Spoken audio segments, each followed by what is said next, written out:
Welcome tonight to the impact of privatizing public schools, a crisis in the making, and we're really excited tonight to have with us Natalie Beyer, who's with the Durham County Board of Education and really was one of our outstanding speakers at our conference a couple weeks ago. We did not have enough time to really interview and talk with all of our guests, our panelists. So we've invited them back to keep the conversation going and to have a chance to present some of the things that they're experiencing in their own school district as well as across the state. So Natalie has a lot of experience. She is one of the founding members of Public Schools First NC, as well as very active in her community in Durham. She went to Durham Public Schools. She earned her bachelor's degree from Rice University in Houston, Texas, and a master's in healthcare administration from the School of Public Health at the University of North Carolina at Chapel Hill. So Natalie has been serving for the last 9 years in the Durham Board of Education. So she brings a tremendous perspective tonight, not only from her own school district, but she has worked with the Parents Across America, and as I've said, which is a national organization. She's worked with Public Schools First and also with the Network for Public Education, which is a national organization. So we're really excited to have her here. She is Durham Project Graduation and Alumni Board of the North Carolina School of Science and Math. Natalie and her husband John live in Durham. They have 3 children who attended public schools in Durham since kindergarten. So that's a lot to say about this wonderful person. And I'm going to turn the presentation over for just a minute here to Nedley, because she has a wonderful slideshow she's going to share with us and some information that's very specific to Durham, but is also impacts all of North Carolina. So Natalie, I'm going to let you take the control now and share with us some really important information about what's going on in our public schools. Fantastic, Yvonne. Let's see is that working when I've shared my screen? Yes, we can. Yeah. Oh, it's so fun to drive the presentation. Well, I just wanted to thank you guys for organizing this conversation and continuing to lead on educating North Carolinians about what's so important about advocating and standing up for public schools first in North Carolina. So I just wanted to have a chance to talk about how things are going in Durham and see if it resonates with others who are experiencing similar concerns around the state. I think it's important to look at conversations about privatization and understand that K12 education is a really high percentage of every state's budget. And so across the state, governors and state budget officers are looking at how to reduce expenditures, how to manage expenditures, and those are pressures that are being felt nationally. In North Carolina particularly, our funding is largely from the state. So 62% on average of public school funding comes from the state coffers. And that is why we're feeling such pressure with new initiatives from the General Assembly and new cuts. So again, we look at some changes in North Carolina in the General Assembly. We've fallen in teacher pay to 37th in the United States. We've fallen really low in per pupil funding, down to 39th. This is a massive switch because North Carolina most recently, especially under the leadership of Jim Hunt and other education governors, North Carolina was well above the national average in both of these measures. Some things that are impacting us as we recruit teachers are elimination of pay for master's degrees, elimination of due process rights for teachers. Those are moves that the General Assembly made that have really hurt our ability to attract and retain.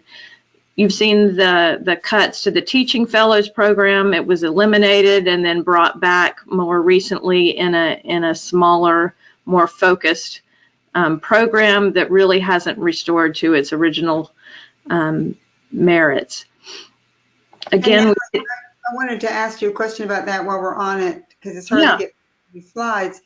But in the past for the Teaching Fellows program, wasn't it more extended in terms of it made sure that it also was for historically Black colleges and universities? Is that true now?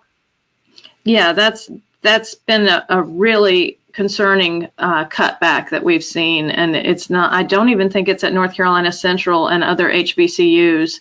And as we look to make sure that our teachers reflect the diversity of our communities, that's a really significant change that we'd like to see made going forward, is to make sure that HBCUs are included, make sure that rural districts can attract and retain educators of color in that way as well. The major privatization initiatives that we've seen, came with lifting the cap off of charter schools. There now can be an infinite number. The introduction of vouchers, and including virtual charter schools. Our schools now have letter grades that are based on a black box formula from EVOS data that our teachers don't even know how that algorithm is calculated. Virginia considered giving 8 through F letter grades to their schools and quickly learned that that would not be helpful at all.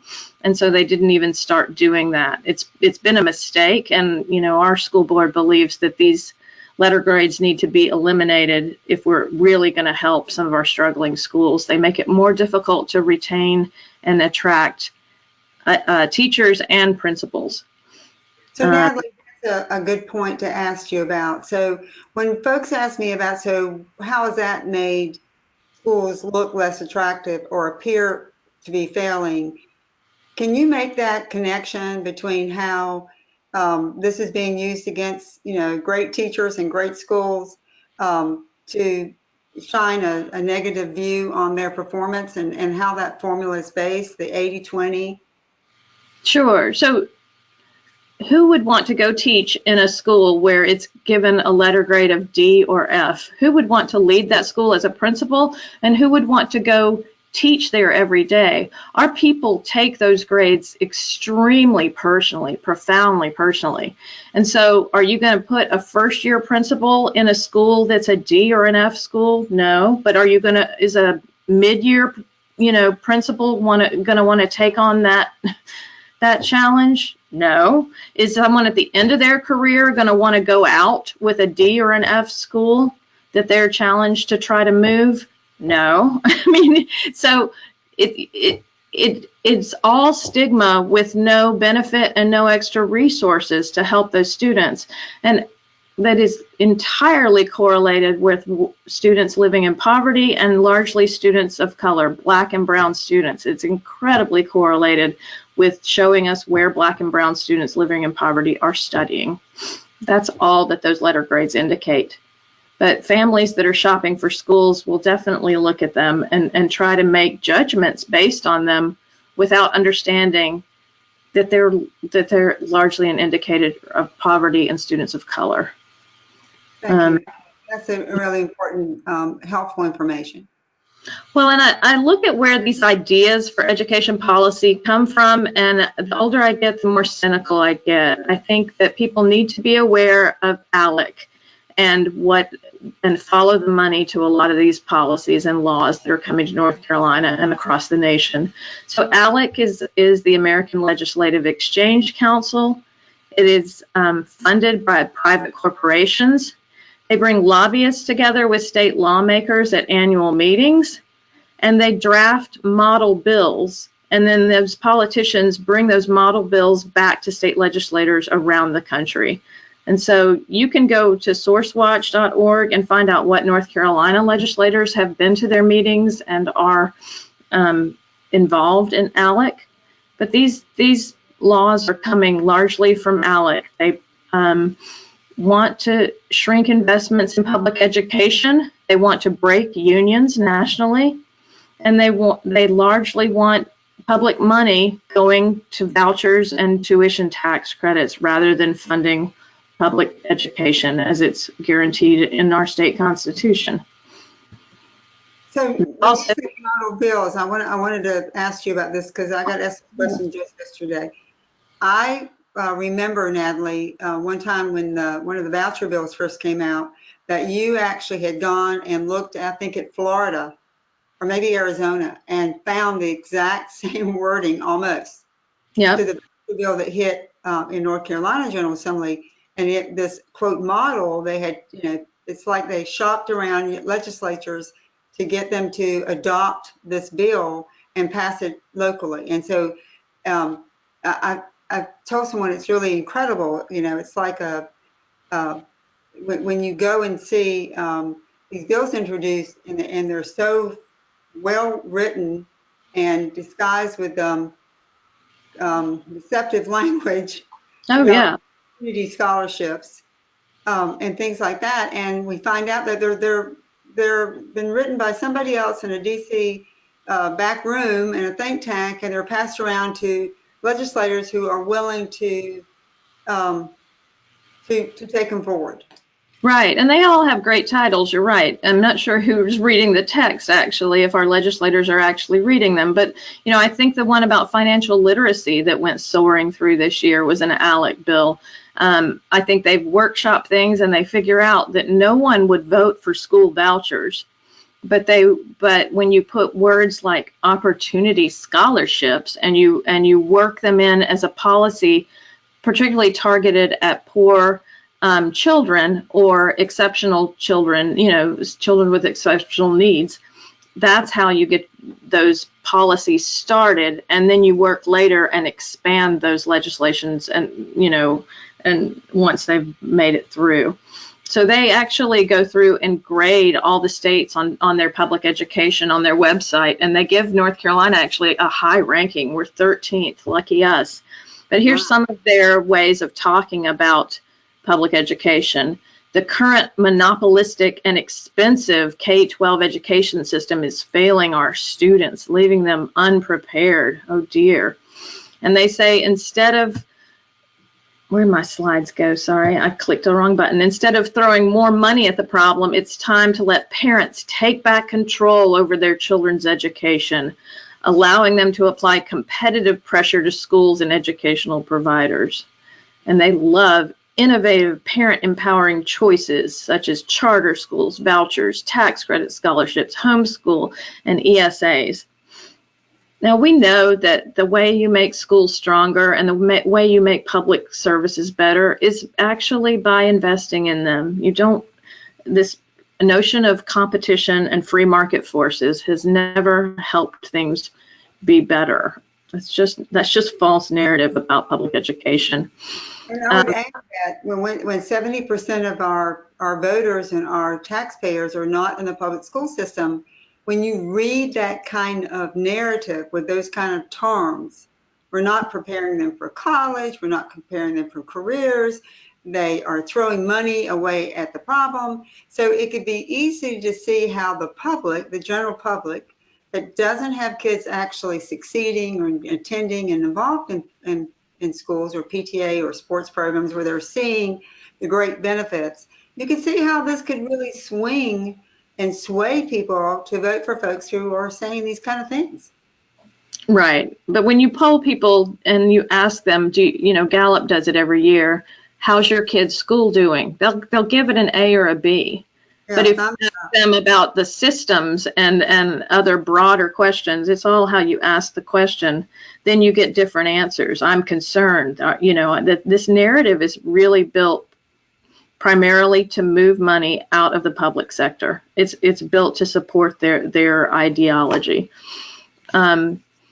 So that we've seen charter schools explode in growth, and we'll talk about how that explosion after the caps come off has played out in our community in a few slides. This is just cumulative ADM. If you look over time, how many student years have been in charter schools in North Carolina. And then that total state funding has just ballooned. And we're talking about billions of dollars now, not just millions, which is mind-boggling, but billions. Right. Right. When you add it up year after year after year, that's what the choices that we're making. I like to think of what's going on with school choice as a pyramid, and I like to think that the folks at the top who are choosing to homeschool their kids in the community are making that choice, but that's a choice that requires a lot of parental involvement and a lot of folks that have the luxury of having perhaps one parent that's home and able to homeschool children. That's about 3% of students in our community. And then below that, you have folks that are choosing private school, largely in North Carolina. Those are religious choices. About 70% of schools have some religious component. And that's about 10% of the students in our communities. And then 15% of students in our community are now in a charter school. We have 14 charter schools in Durham. When I joined the board, when the cap was still on in 2010, we had 8 charter schools. So we've had significant growth in the charter school population within our community. And that leaves the district with 71% of the students. And the pressures that are coming, the pressures are twofold. One, more public money is going into these options, and these options are expanding. So charter schools have expanded. There's public money in that sector. Private schools that are getting public money from opportunity scholarships in North Carolina now, and that didn't used to have any public money in it. And I would say that probably the homeschool community is also accessing taxpayer money in the form of education savings accounts. And those are new and not being tracked very much at all within North Carolina. And the pressure for school districts as this privatization continues to expand is that we have a higher concentration of students with special needs, of students whose language is not English as a first language, and students of color and students living in poverty. So as more and more students are being funneled away through the choices of privatization, our challenges are growing. These are just a look at some of the charter schools within our community. It's close to 7,000. It's probably over 7,000 when I show you the data from this year specifically. This is 2018-19 numbers. But I would say that we have significant concerns about that these schools are not integrated. A few reflect the racial diversity of our community. 3 of them, at least, are almost exclusively white and Asian students, largely. And the majority of some of these smaller schools are largely Black students. I would say that only 1 has any significant population of Hispanic and Latino students, and that's probably Maureen Joy.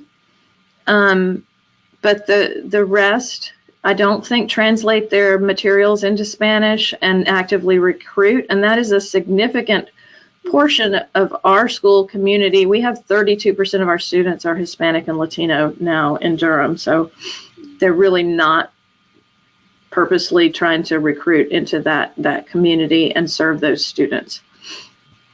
Beyond that, some of these charter schools are having showcases and where parents can go and shop for schools. And our money in Durham is going beyond just the schools within Durham County. We're actually paying out to 46 different charter schools right now. So you mean that if a child is a resident in Durham County, I want to make sure I understand this, but goes to a charter school in Wake County or Johnston or Greensboro, they can still take your Durham tax dollars? Definitely. Wow.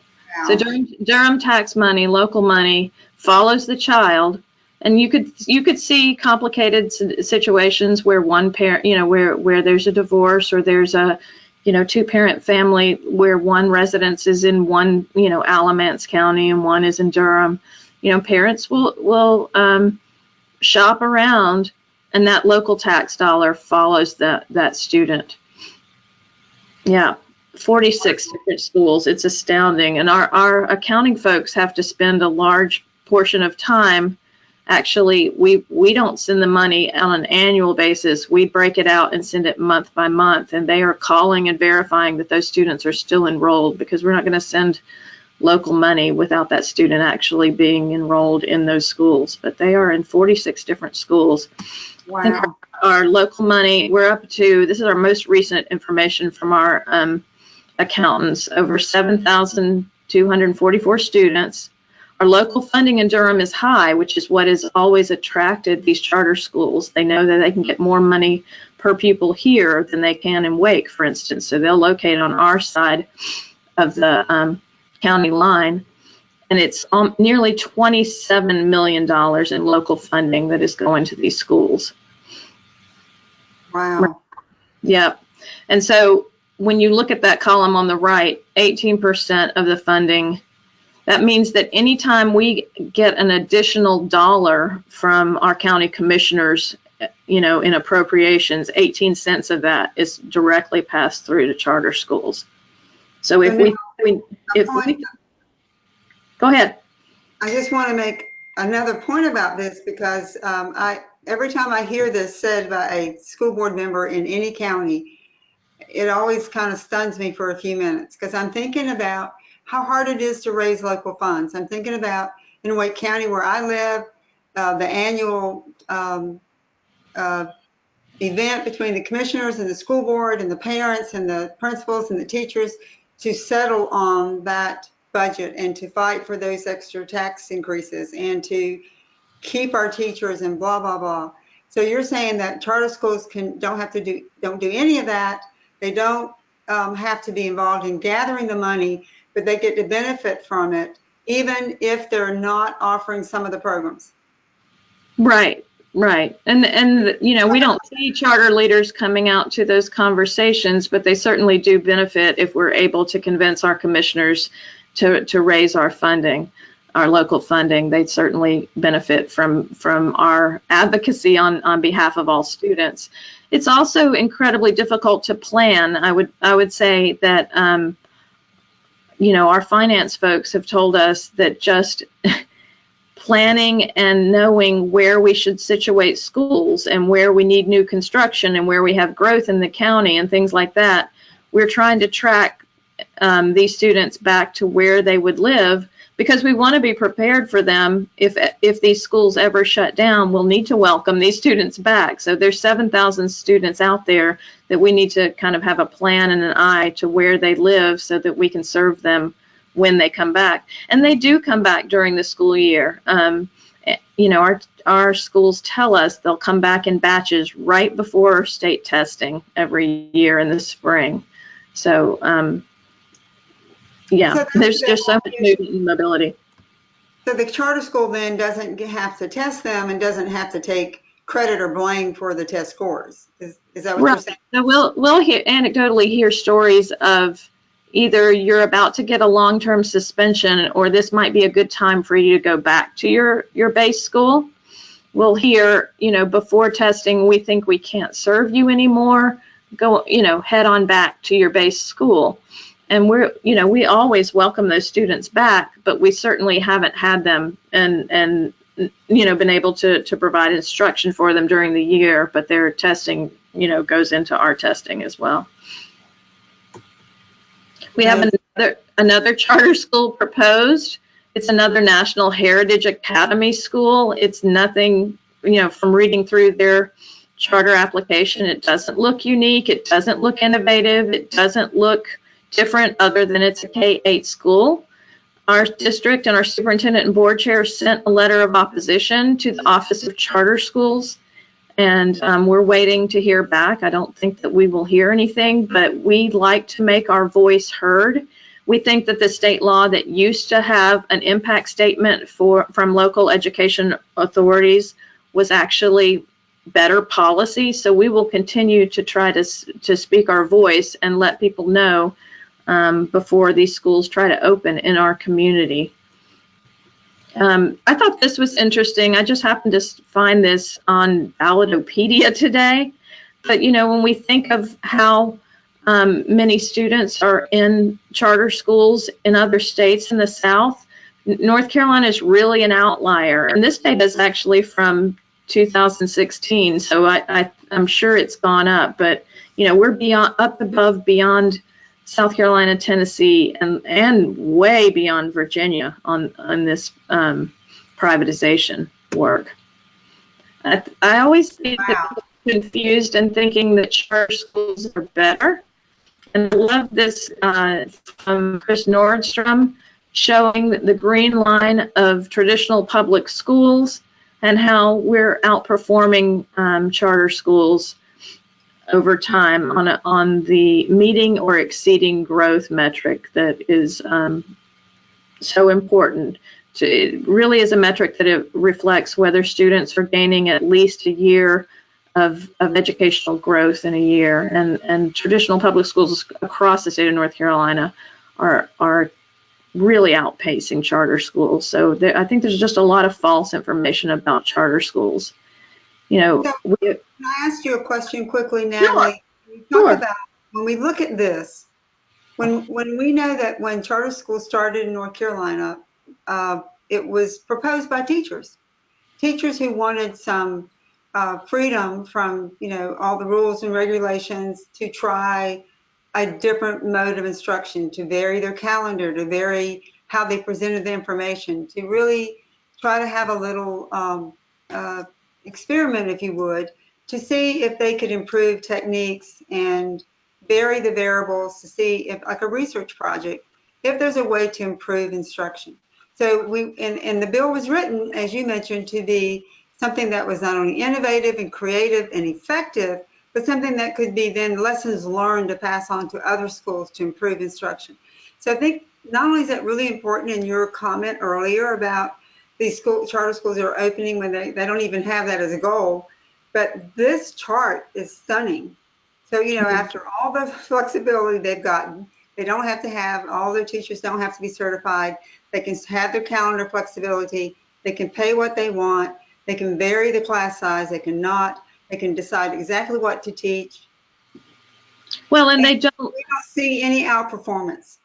Right. But I think they've gotten, as the Charter Advisory Board has been more loose with approving schools, and the state board has not stepped in to close schools in a way that they need to. I think this is the result of that. They also, Yvonne, I push back a little bit. I don't think they were brought to North Carolina for much innovation. They were brought as a compromise to prevent school vouchers when that was, raising its ugly head. And it was Durham people that worked on a bipartisan bill. It was a substitute for vouchers back in the day. And I did not know that's a new piece of information. Thank you. So the other thing that I always think when I'm looking at charter schools is some of them don't provide transportation. Some of them don't provide hot lunches and meals to students. But they also all require a parent that took the initiative to fill out an application and apply in the first place. So they're a selective group of students just from having a lottery and a lack of transportation in many ways. So they're kind of comparable to a magnet school in that parents have to apply, but they're even, to my mind, more selective than that because they're not necessarily mostly providing transportation or other ways to reach out to families. Families have to seek them out and find them. So that's just a different group of students and families to begin with. And even their data is not great. It's not. Yeah. Well, it's very disappointing, is what it shows. And in the membership in these charter schools, can you tell me a little bit about that? You said for Durham, but across the state, is it fairly segregated by income or by race, or how are we stacking up on that issue? Well, Sunny Ladd did some study, and I cited it here if folks want to go read her article. over time, we're seeing that North Carolina charter schools are more racially isolated than schools in general. And, you know, many white parents are using the charter schools, this is her quote, at least in part to avoid more racially diverse traditional public schools. And then what we're seeing in Durham, the predominantly white schools are generally larger than the predominantly minority schools. So it's not only, we've got one school that's bigger than Durham Academy. It's over 1,200 students as a K12 school, and that's largely, you know, white families. I think y'all have Raleigh Charter over there, your way. There are some schools that, whether intentionally or unintentionally, they are racially isolated and not representative of the diversity of the community. I've got data further on in the slides that shows you our district is largely students of color. We're 19% white, about 2 or 3% Asian, and the rest Black and Latino students. And these schools largely in our community do not reflect that diversity. And the original charter law did require them to attempt to reflect that diversity, and that's gone by the wayside as well. I'm sorry, I got an error message. That kind of plays your point you made earlier that we've kind of got, you know, all the doors open, wide open, right? We have the door wide open on you can apply, and more are getting approved. And then you don't have folks really holding those reins very tight on the original purpose and or the accountability of what's happening. Like if it's written in the statute that they should try to reflect their communities, and they're not even trying, but it doesn't seem like anyone's holding them accountable.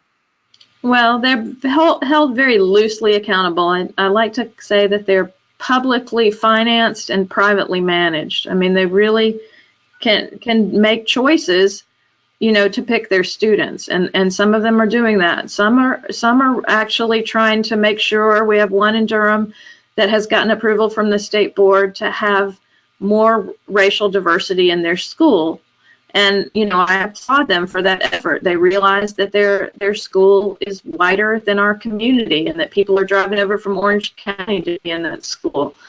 And, you know, so they have a weighted lottery approved by the state to get more racial diversity. Now, when they get that racial diversity, it'll only be, I think, 40%.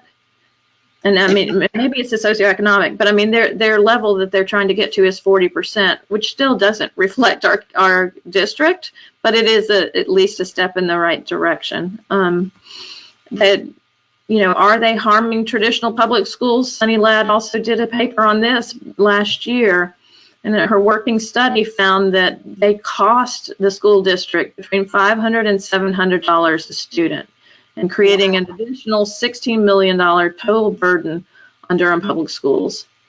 Students leave in neat packages. They leave one by one from all over different areas of the district. You can't just close the building down. You wouldn't do it. I mean, you can't move the other students around to kind of consolidate those economies of scale.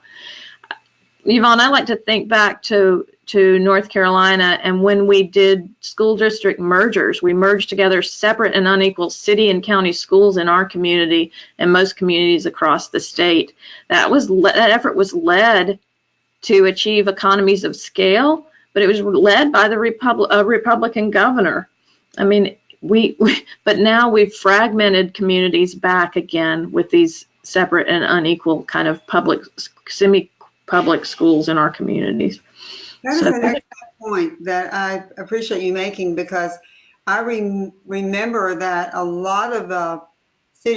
were a lot of city schools, county schools, and there was a lot of resistance at first to a lot of folks who were up to this merger, but the Republican-led issue made sense to the taxpayers and to the people who were in the schools, that we could have a central office and one set of administrators and one bus system for the county instead of two. Right. So it makes sense. And you're making a really thoughtful point of how we have gone way around now, and we are actually, when you think about 46 charters that you're paying to.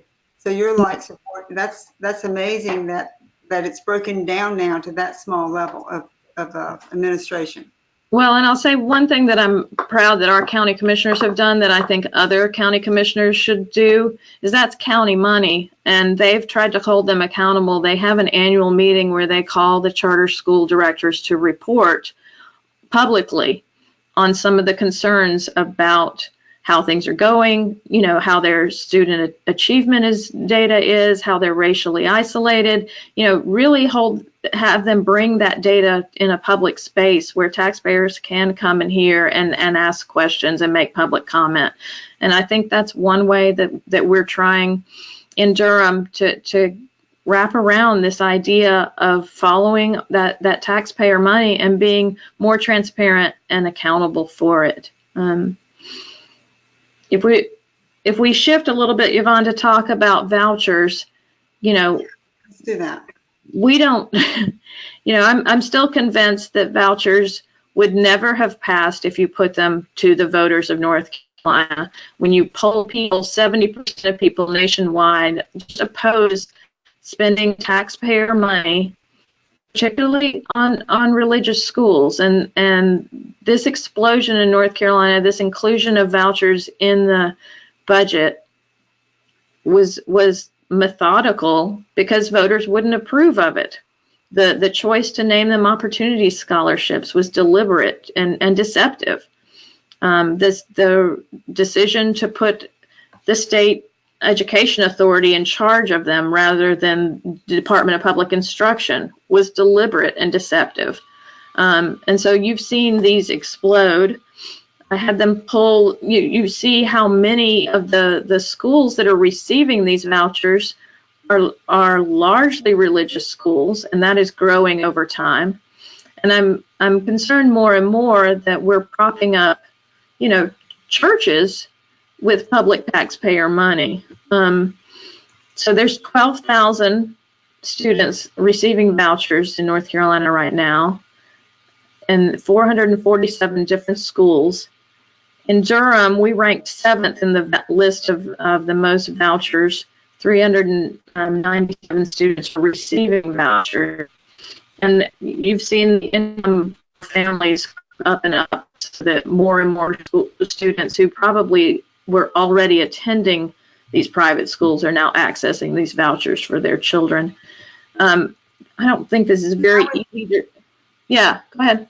I just want to say back on that previous chart, we have the 12,000. Yep. So right now, when I check their website, they have expended this school year on these students $50 million. Wow. $50 million is going out this year to these private schools. 85%, you are correct, are religious affiliated. Many of them are located actually in the basement of many of these churches. Right. Some of them were actually programs the church already had for like pre-K that expanded to be, you know, pre-K to grade 3, and mostly are attended by their church members. Well, and you know, as a person of faith, I appreciate everyone's interest in you know, their own religious education for their children. I just don't think it belongs in the school day and out the taxpayers, right? I mean, nor do I really strongly believe in the separation of church and state as just a founding principle of this country. And so, you know, we see the largest bulk of students in Durham at Mount Zion Christian Academy and Liberty Christian School. But I mean, there's our numbers. There's 357 regular students, and then 47 exceptional children. Those are students with an IEP that might have some profound, you know, needs. I'm concerned whether the specialists that those children need, you know, are there and serving those children adequately. And those children have federal rights that come with those IEPs. So those are of concern. What I don't see listed here, because this voucher is small, I don't see Durham Academy with their $20,000 tuition. You know, I don't see some of those schools in significant ways. I see more small church religious schools that are within our community. And So this question, what you're getting at is, are these children really getting an equal, sound, basic, high quality education? That's what our state constitution calls for. That's Right. what we said when the first school in North Carolina opened in 1840. We said we're not just going to provide an education for kids free. We're going to make sure that it's worth something. But so, Natalie, in these private schools that are getting this money, how do we know how they're spending the money, and how do we know how the kids doing? Well, we don't at all, Yvonne. And I would point anyone interested in the study that the League of Women Voters did. It's a great white paper that the League did on the ABECA curriculum and how that is being used in many of these schools across North Carolina. And not only does it have religious teachings within the school academic curriculum, it really mangles a lot of American history, a lot of science and biology, environmental science, evolution. I mean, it just really teaches misinformation to students. And, that is not at all in keeping with curriculum that our students deserve. This is very troublesome because, as people who care deeply about children, as I know you do, Natalie, and I've spent my entire life advocating for the best benefits for children as a former social worker and then in my personal work as a child advocate. And no matter where a child is getting our tax dollars to attend school, whether it's private school or charter or public school, we need to stand up for the rights of these children to be treated fairly, disciplined fairly, and having a strong education. This is very worrisome that we have no insight in this. I think it's really appalling. Well, it is really, really troubling. And I think more and more science, I don't know if it's Malcolm Gladwell or someone else, did some research on choice. And we have this notion that choice always leads to better outcomes, but that's not actually necessarily true. Parents are doing the best they can. They're busy. They might be enticed by a small school or a brochure that looks like something great. I mean, but it doesn't end up actually being a really high quality, sound education for students. And it's something that makes you really concerned. We have concerns about, whether students receiving vouchers or students in our charter schools in our community are going to be ready for college and community college and careers. I have no doubt that our students are prepared, have had rigorous instruction, that we had a charter school in Durham that had a scandal where students were given diplomas, but they actually hadn't met the state minimal requirements for graduation.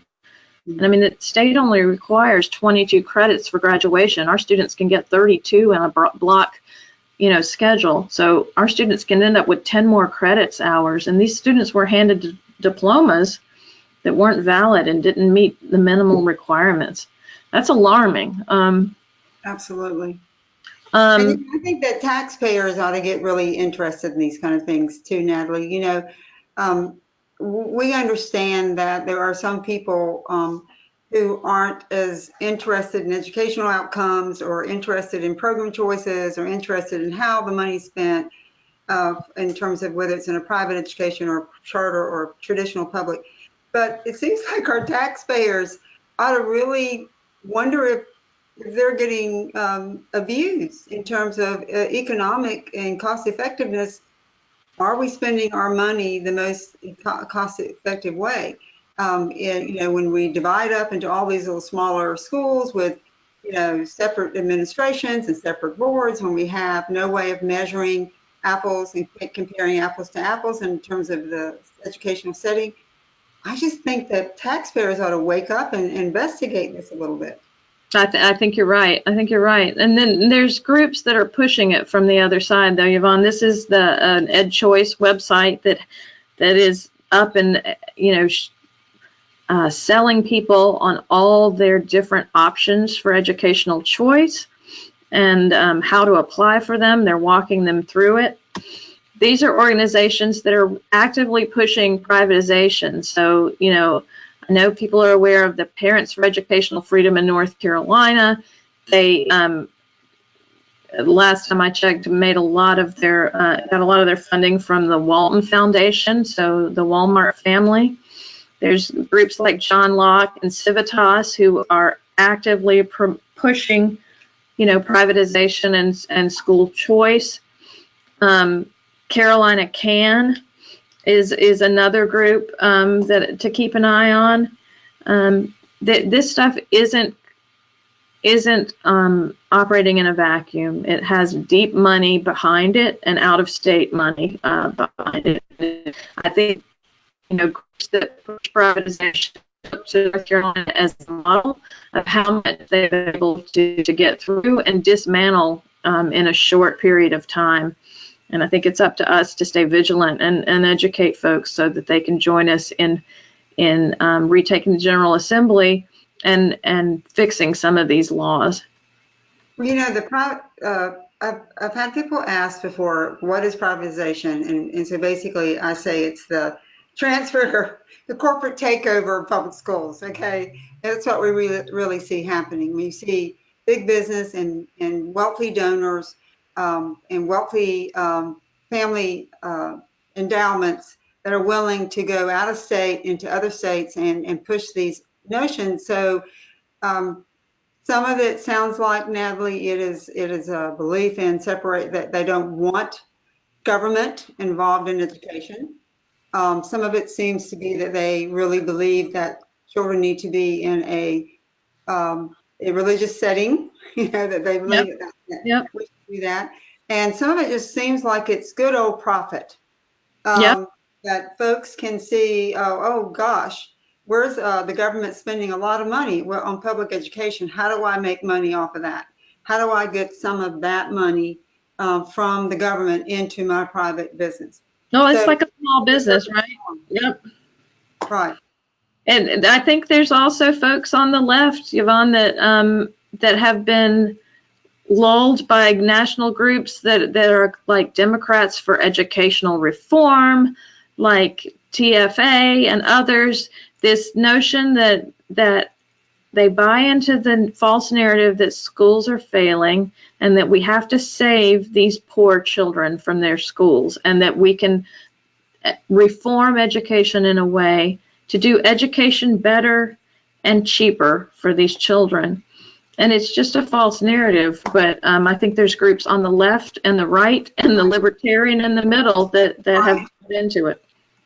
Well, it seems like the perfect storm of different groups coming together and the collusion of all the. But it's the end of the day, you know, one system of public schools is most cost effective and has been proven over and over again in our state and in others as the most effective way to deliver public education, and with common standards and so on. But what is this next slide you have here? This is very interesting.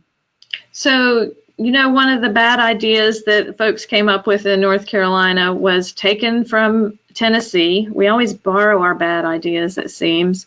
And so they looked at something called the Achievement School District in Tennessee for state takeover and brought it here to North Carolina. Rob Bryan from Charlotte, who's a former Teach for America fellow, was championing it in the General Assembly.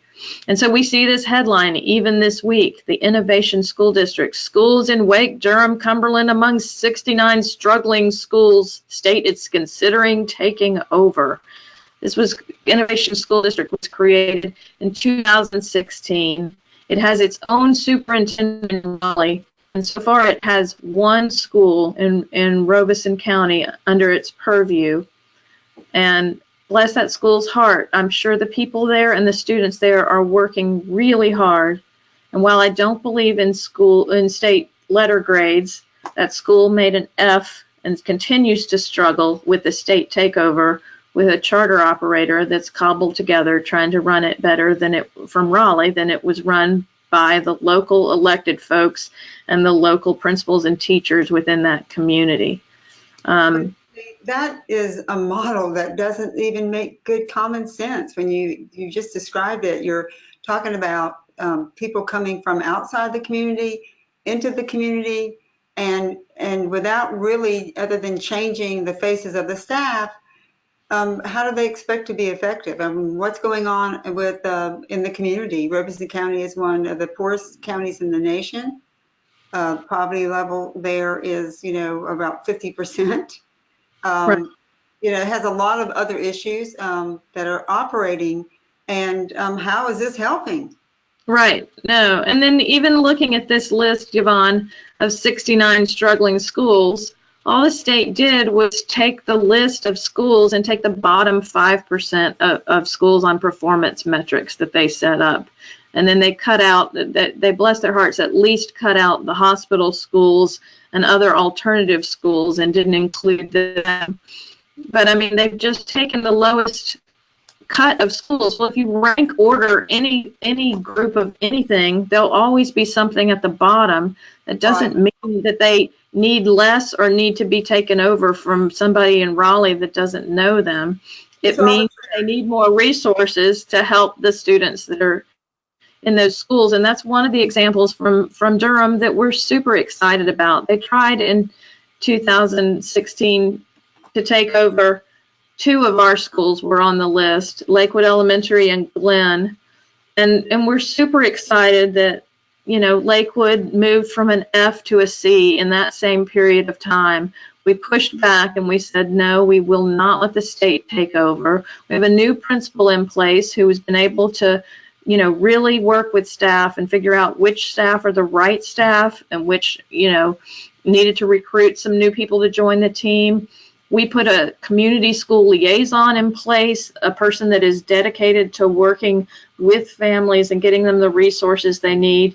Just this year, we put a Spanish immersion program in for the incoming kindergartners.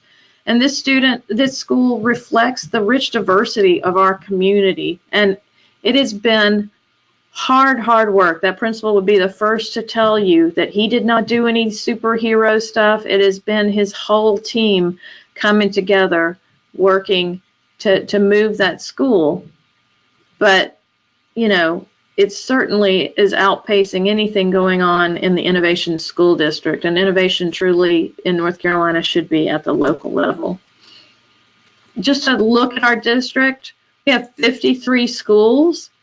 We have just under 33,000 students. This year, we're excited that our enrollment has grown for the first time since 2014, despite the charter schools in our community. We are largely students of color, and we are nearly 2/3 of our students qualify for free or reduced lunch. So that is our community schools. We love our community schools, but that's a challenging place to be, both within the Triangle and within the state of North Carolina. There's no other district that looks like Durham. But innovation is happening. Our graduation rate is the highest it's ever been at 83%. 84% of our schools met or exceeded growth last year. We've trained all of our teachers on race equity training at the beginning of this school year. We're working on reducing suspensions and disparities in discipline and putting in restorative practices in every school. We have a multilingual resource center and a newcomers program to serve students who don't speak English at home. We have co-located mental health services in every school. We provide services for our exceptional children, our IG students, and our ESL students that are well beyond the state minimal funding caps. We use local money to serve those groups of students that need more. We have magnet schools and year-round schools, but we have those deliberately trying to promote integrated school communities. And we're working with our county commissioners, our city council, to develop and implement universal pre-K for every 4-year-old in Durham. That's impressive. The state should do that too. They should have done it years ago. We have free universal breakfast for every student in Durham Public Schools. They all eat together. And we're working on dinners and piloting that this year, so feeding them 3 times a day in some schools. And we even brought our custodians back in-house. We had them contracted out through a subcontractor. And working with our community, we knew that benefits and wages would be better for our folks in-house, so we brought them all back in-house, and we have a living wage policy for all of our employees and have had it for a long time. So we're excited about what's going on. I'm impressed. I had no idea that all of these really supportive, equitable, just things were happening. I think Universal Breakfast Program is amazing. The Universal Pre-K. I mean, Natalie, this is what responding to the community, meeting the community needs, and offering real variety, I like to use that word, and programs that meet the needs of the children. That's much more important than some vague concept of choice. So congratulations. No, we're celebrating, and we do things, and we think that these are kind of models that the state should replicate, right? I mean, this is not rocket science. This is bringing resources that the students need to them where they are. We also think it's really important for us to support our families because we're the third employer in the community. What we do for our employees trickles through to our students and families that way as well. We embrace, educate, and empower every student to innovate, serve, and lead. And we believe in equity, shared responsibility, because we cannot do this alone, high expectations for every student, and a child-centered approach to education.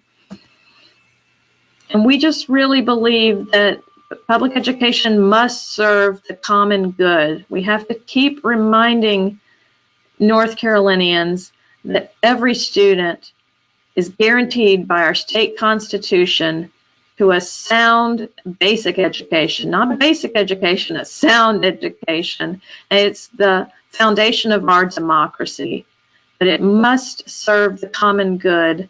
And we can't continue to act as if our choices for children have no bearing on other children and their access as well. I love this quote from Nicole Hannah-Jones. She's a MacArthur genius for a reason. Her 1619 project is amazing. If you haven't read it, get your hands on a copy. It's online in a PDF format. But she got her start as a reporter with News and Observer, right here in the triangle. We cannot say we want equal educational opportunities for all children and then fight to advantage our own. We're really all in this together. That is a brilliant and a wonderful way to end your presentation. So, Natalie, this has really been very interesting information, and I really love that you ended this with talking about kind of how we started this whole conversation. Why does privatization matter? Why do we care if our schools are segregated? What are these, what impact does this have on our society and on our public school system as a small part of that? And I think Nicole Hannah-Jones really kind of summed it up, is that if we're really going to meet our ethical, moral, and legal obligations to our children, then we have to care about the common good. We have to care about educating every child, our child, not what can I get from my child. So I really love that. And I wanted to see if our audience, if there's any questions out there. I think we can maybe just do one or two quickly. Natalie, we have a few here for you.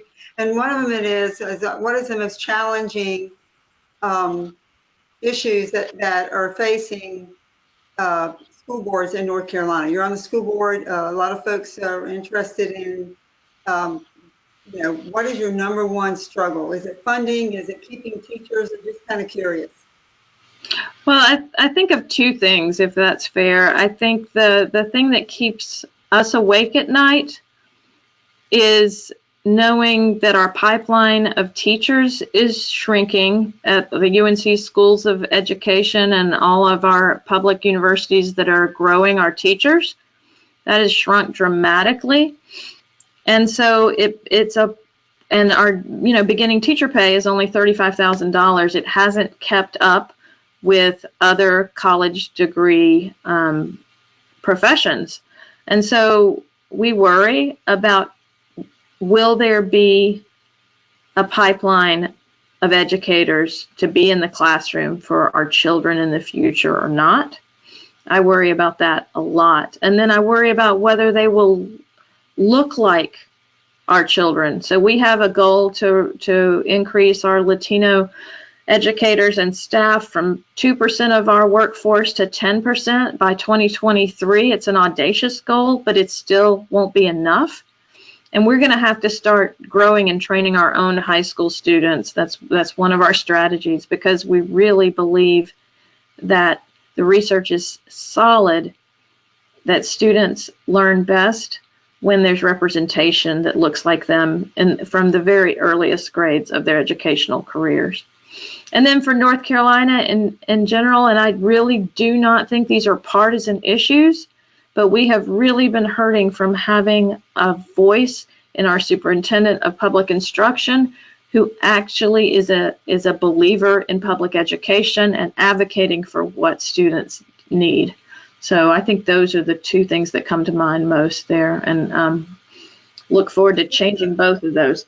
We're trying to slip in one more question, and this person, on a kind of a related note, they're saying, and it's really kind of a comment, and you might could just think of comment on the comment, but the comment is, so we've made teachers the job of teaching so unattractive. What do we expect is going to happen, and what can we do to turn this around? Yeah, so I believe that teachers in North Carolina, like teachers around the country, are frustrated because they know that they are professionals, they are trained, and they need more resources to support their students. So that's why I think we've seen strikes across the country. I think that's why we've seen walk-ins. We'll be seeing those in our community and across the state tomorrow, begging the General Assembly to get back to work and finish the work of the state budget. They've been emailing us to ask where their raises are, and local boards of education are just handcuffed. We can't give them more money. We don't have more money. We are reliant on the state to come up with a raise that is respectable for all of these teachers, not just the first year teachers, not just the veteran teachers, all of them. They also, need to take care of our custodians and our bus drivers and the folks that are working in those profoundly important roles within our schools across the state. So we are lifted up by the advocacy of our teachers working with us and not being afraid to use their voice to speak up on behalf of what students need. There are leaders, and when they're speaking up and when they're in Raleigh all in red, it's because they need the adults that are making decisions about the budgets in North Carolina to share more of North Carolina's investment in our public school students. Well, that is really excellent. I'm going to have to let you go and let our community of advocates who are paying attention tonight and watching us go. But I think the bulk of the questions that were left, really, I'll summarize them into saying that they share your concern about how we have attacked the profession of teaching. We've undervalued it. We have made it unattractive. And they see this as just part of the effort to privatize our schools. And so that as we pull more and more teachers out of the profession, they leave the profession or they never enter it, then they're saying here in these comments, then what will happen is that the really best educators, the good teachers, the ones that are left, will be pulled into private schools. And we will really we're back to the education system we had in the 1800s, where the wealthy students were able to get the very best education and the very best careers and jobs, and the low-income, middle-income students were left with mediocre programs and supplies and all those kind of resources. So that's kind of the thread of all these questions that we're getting, and so I guess we can leave it at that. But I think, Natalie, what you've said to us tonight is really important. I hope everybody's paying attention. We'll watch this and share it around. It's going to be recorded, because really what we are trying to do is to start a conversation and to educate our citizens and to get them engaged in seeing that this is a crisis that we are in the middle of. And we can make some really good decisions about how we want to fund and operate our public schools. Or we can have a school system in a few years that will serve only a portion of our kids, and that's going to be pretty sad. So I'll wrap up by saying, Natalie, you are brilliant. You always you always teach me something. I learned 2 or 3 new things tonight from you because you're so well informed. I appreciate your work with so many organizations that are fighting for kids. I guess, you can find Natalie at the Durham School Board. You can find her on Facebook and Twitter. So you probably have some other questions you want to ask her sometime. But from Public Schools First, I'll sign off by saying, you know the drill. I hope you will go to our website. The League of Women Voters report you mentioned, Natalie, is on the Public Schools First website. I hope you will join us on Facebook and Twitter.